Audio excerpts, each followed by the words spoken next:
الحمد للہ رب العالمین والصلاة والسلام علی اشرف الانبیاء والمرسلین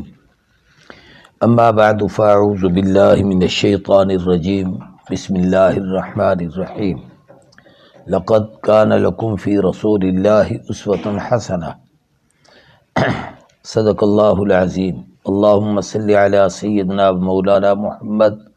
وعلی آل سیدنا و مولانا محمد وبارک وسلم وصلی علیہ۔ قابل قدر سامعین و ناظرین، اسلامی مہینوں میں جمادی الثانی کا مہینہ آج شروع ہوا ہے۔ آج اس کی پہلی تاریخ ہے۔ جمادی الثانی یہ اسلامی مہینوں میں چھٹا مہینہ ہے۔ محرم سے اسلامی سال شروع ہوتا ہے۔ محرم، صفر، ربیع الاول، ربیع الثانی، جمادی الاولیٰ، جمادی الاخری بھی اس کو کہتے ہیں، اور مشہور جمادی الثانیہ بھی ہے، لیکن صحیح نام اس کا جمادی الاخری ہے۔ جمادی الاخری کا معنی ہے سخت سردی کا آخری موسم، کیونکہ پچھلا مہینہ جمادی الاول تھا تو وہ سردیوں کی ابتدا جمد سے ہے، جامد سے، جم جانے سے، کہ یوں سمجھیں ہر چیز جم جاتی ہے، برف بن جاتی ہے، سردی کی لہر ہوتی ہے، تو یہ اس کا دوسرا مہینہ ہے۔ اس مہینے میں یہ اسلامی سال کا چھٹا مہینہ ہے۔ اس کی دوسری ششمہی اگلے مہینے رجب المرجب سے شروع ہوگی۔ یہ بات یاد رکھیں کہ یوں تو پورا سال نبی کریم صلی اللہ علیہ وسلم کا جو عہد مبارک ہے، 23 سالہ اعلان نبوت کے بعد کا زمانہ، اس میں ہر روز وحی بھی آئی ہے، احکامات بھی آئے ہیں، مختلف واقعات و حالات و حادثات، مختلف عنوانات بھی پیش ہوئے ہیں، لیکن سب کو جمع کرنا اس وقت اور سب کو بیان کرنا یہ بس کی بات نہیں ہے۔ موقع کی مناسبت سے کچھ باتیں میں اس میں سے عرض کر دیا کرتا ہوں۔ جمادی الثانی کے مہینے میں اسلامی تاریخ میں نبی کریم صلی اللہ علیہ وآلہ وسلم کے عہد مبارک میں ایک اہم واقعہ پیش آیا، جس کو سفر طائف کہا جاتا ہے۔ یہ اعلان نبوت کے 10ویں سال کا واقعہ ہے۔ وہ اعلان نبوت یعنی 10 نبوی میں حضور اکرم صلی اللہ علیہ وسلم پر یہ سال بڑی آزمائشوں کا تھا، بہت بڑے امتحان کا تھا۔ اسی سال نبی کریم صلی اللہ علیہ وسلم کی سب سے زیادہ وفا شعار، وفادار، خدمت گزار، اطاعت شعار بیوی سیدہ طیبہ طاہرہ خدیجۃ الکبریٰ سلام اللہ علیہا، ان کا وصال، انتقال پرملال ہوا، جن کے متعلق حضور نے فرمایا کہ مجھے عورتوں میں سب سے زیادہ اگر کسی کے مال نے نفع دیا ہے تو وہ خدیجہ نے۔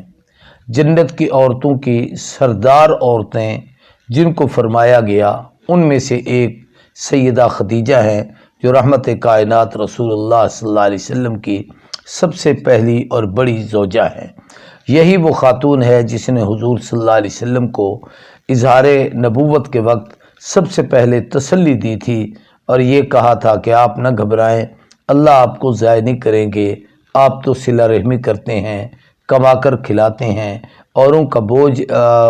کندھوں پر اٹھاتے ہیں، دوسروں کی خدمت کرتے ہیں، حق والوں کا ساتھ دیتے ہیں۔ انک لتصل الرحم تکسب المعدوم تعمل القل تقری الضیف، مہمانوں کی عزت کرتے ہیں اور ہمیشہ حق والوں کا ساتھ دیتے ہیں۔ جہاں یہ واقعہ ہوا، صرف 3 دن کے فاصلے سے نبی کریم صلی اللہ علیہ وسلم کے ساتھ ایک اور المناک ثانیہ ہوا۔ وہ یہ کہ آپ کے خاندان میں سے، آپ کے رشتہ داروں میں سے، آپ کے قبیلے میں سے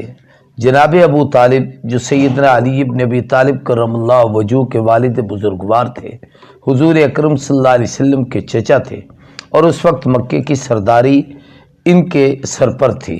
اور کعبۃ اللہ کی خدمت ان کے حصے میں تھی۔ نہایت نیک دل تھے، نہایت حضور صلی اللہ علیہ وسلم سے محبت کرنے والے تھے، آپ کا کمال درجے کا خیال کرتے تھے، ادب کرتے تھے۔ جتنے مشرکین مکہ اور دشمنان دین تھے، اگر حضور صلی اللہ علیہ وسلم پر کوئی حملہ آور ہونے کی کوشش کرتا، آپ کو کوئی ایذا دینے کی کوشش کرتا، تو آپ اس کے اندر رکاوٹ بنتے تھے۔ یہ جناب ابو طالب کی زندگی اس طرح سے گزری ہے کہ حضور اکرم صلی اللہ علیہ وسلم کے ساتھ انہوں نے کمال درجے کی وفائیں کی ہیں، اور یہی وجہ ہے کہ جب ان کا انتقال ہوا تو حضور نے فرمایا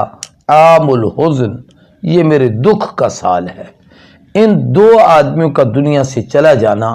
جناب ابو طالب کا اور جناب سیدہ خدیجۃ الکبریٰ رضی اللہ تعالیٰ عنہ سلام اللہ علیہا کا، ان کے وصال سے نبی کریم صلی اللہ علیہ وسلم کو بڑا صدمہ ہوا، اور آپ نے اسے پورے غم کا سال ارشاد فرمایا۔ تو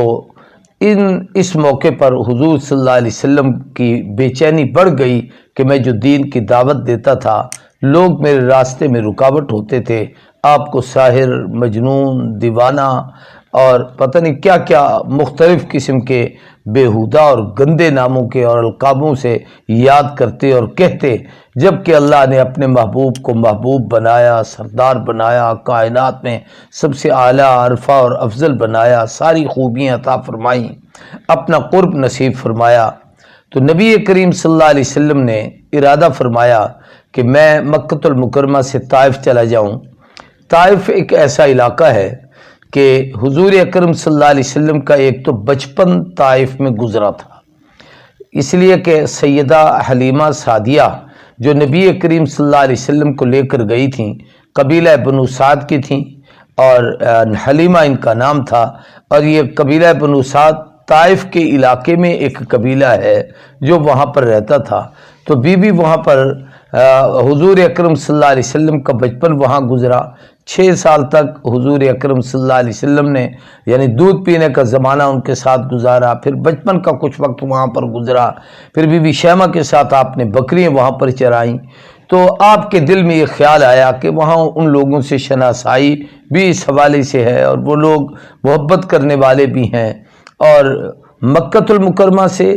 طائف کا یہ علاقہ بالکل ایسا ہے جیسے ہمارے گرم علاقوں کی نسبت مری کا علاقہ ٹھنڈا ہوتا ہے، تو یہ بہت ٹھنڈا تھا، پانی وہاں پر، باغات وہاں پر، جناب بادل، برسات، یہ نعمتیں بڑی عجیب ہوتی تھیں۔ حضور اکرم صلی اللہ علیہ وسلم نے اس کا ارادہ فرمایا کہ میں جا کر ان کو دین کی دعوت دوں، تو آپ نے یہ سفر اس ماہ جمادی الاخری میں، اس مہینے میں کیا۔ نبی کریم صلی اللہ علیہ وسلم کے ساتھ اس سفر میں آپ کے رفیق سفر حضرت زید بن حارثہ رضی اللہ تعالیٰ عنہ جو نبی کریم صلی اللہ علیہ وسلم کے غلام تھے، یہ تھے۔ اندازہ ایسے ہوتا ہے کتابوں کے مطالعے سے، اس میں کسی سواری کا ذکر نہیں، شاید آپ نے پیدل یہ سفر اختیار فرمایا، اور آپ کے ذہن میں یہ تھا کہ وہاں پر بنو ثقیف قبیلے کے کچھ سردار ہیں وہاں پر، اور وہاں کے جو رہنے والے ہیں وہ لوگ تجارت کی غرض سے بھی مکہ المکرمہ آیا جایا کرتے ہیں، اور اہل مکہ ویسے بھی آنے والے مہمانوں کی بڑی ضیافت اور خدمت کرتے ہیں، تو شاید اس کا لحاظ کر کے وہ حضور اکرم صلی اللہ علیہ وسلم کی بات کو سنیں اور اللہ کے محبوب کا قرب حاصل کریں، اور اللہ ان کو ایمان کی دولت سے نواز دے۔ چنانچہ حضور صلی اللہ علیہ وسلم سفر کر کے وہاں تشریف لے گئے، اور وہاں اس قبیلے کے 3 بڑے سردار تھے۔ ایک کا نام عبدی علیل تھا، ایک کا نام مسعود تھا، ایک کا نام حبیب تھا۔ آپ نے تینوں سرداروں سے ملاقات کی اور ان سے گفتگو شروع فرمائی، اور آپ نے جب ان سے گفتگو کی تو ان تینوں نے عجیب سا جواب دیا، دل ہلا دینے والا۔ ایک نے کہا کہ کیا اللہ کو تم ہی ملے تھے کہ آپ کے سر پر معاذ اللہ نے نبوت کا تاج رکھنا تھا، خدا کو اور کوئی نہیں ملا؟ دوسرے نے کہا میں آپ سے بات ہی نہیں کرنا چاہتا۔ تیسرے نے کہا آپ اللہ کے نبی ہیں تو ہم پر عذاب آئے گا، نہیں ہیں تو پھر جھوٹے سے گفتگو کرنے کا کیا فائدہ؟ یعنی اس طرز سے ان تینوں نے جواب دے دیا۔ اور پھر حضور صلی اللہ علیہ وسلم نے وہاں کے باشندوں سے، مختلف لوگوں سے ملاقات کی کوشش کی، تو سرداروں کے جواب کے بعد ان لوگوں نے بھی آپ کا مذاق اڑایا، تنقید کی، تنقیص کرنے کی کوشش کی، آپ کا مذاق اڑایا، تالیاں بجائیں، سیٹیاں بجائیں، اور پھر حضور صلی اللہ علیہ وسلم کے پیچھے